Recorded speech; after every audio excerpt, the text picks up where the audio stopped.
Telangana Janasena party సమావేశంలో Andhra Pradesh deputy CM Pawan Kalyan మాట్లాడుతూ, నాకు డబ్బున్నవాడు వద్దు, దమ్మున్నవాడు కావాలని శివ అనే వ్యక్తి ఒక సామాన్యుడు నల్లమలలో యురేనియం తవ్వకాలపై చేసిన చిన్న ఆలోచన రాష్ట్ర ముఖ్యమంత్రినే కదిలించింది అని అన్నారు. నాకు డబ్బున్నవాళ్ళు వద్దు, నాకు దమ్మున్నవాళ్ళు కావాలి. లీడర్షిప్ ఎలా ఉంటుందంటే, ఊరి కోసం, నా నేల కోసం ఒక్కళ్ళు కనుక అడుగేస్తే, వాళ్ళ ఊరి నుంచి అడుగేస్తే, అతను పవన్ కళ్యాణ్ వ్యక్తి దగ్గరికి వస్తే అది వెళ్ళి ఆ రోజు నా పక్కన యాదృచ్ఛికంగా కావచ్చు, యాక్సిడెంట్లు కావచ్చు, వి హనుమంతరావు గారు ఉన్నారు కాంగ్రెస్. అప్పుడు కాంగ్రెస్ పవర్లో లేదు, టీఆర్ఎస్ పవర్లో, కేసీఆర్ గారు సీఎం. మన శివ మాట్లాడుతూ ఉంటే హనుమంతరావు గారు కూడా వింటా ఉన్నారు.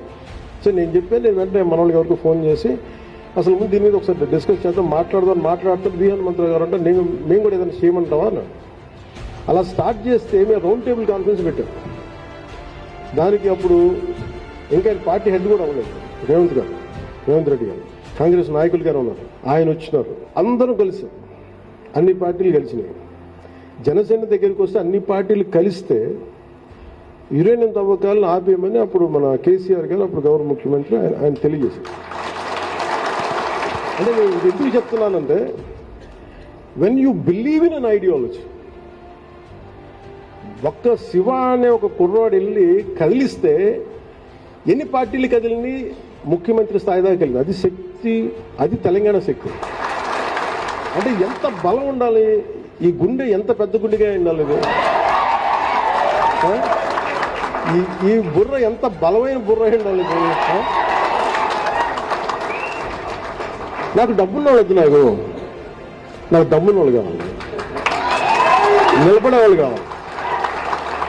వీళ్ళు కదా రేపొద్దున మీరందరూ ఉన్నారు కదా, మీరు ఇలా ఆలోచించండి.